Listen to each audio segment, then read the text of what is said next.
I'm back. Ayan po. Medyo uminom lang po tayo para medyo yung tuyo sa ating lalamunan.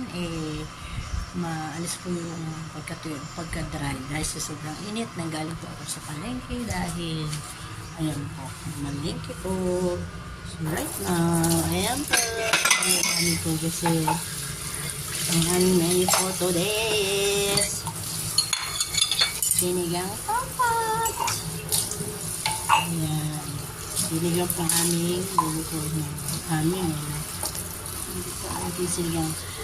Ngayon po wala po kasi yung mga kilos mga junakis ko po. Sila po ay nasa barangay. Nagpa-swimming po ang aming barangay. Maraming salamat. Chairman Nora at para sa mga SK, mga kagawad, mga barangay constituent, mga senior. Ayan. Ngayon, at sa mga SK, so, lang po. Barangay, kasi gas time lang po.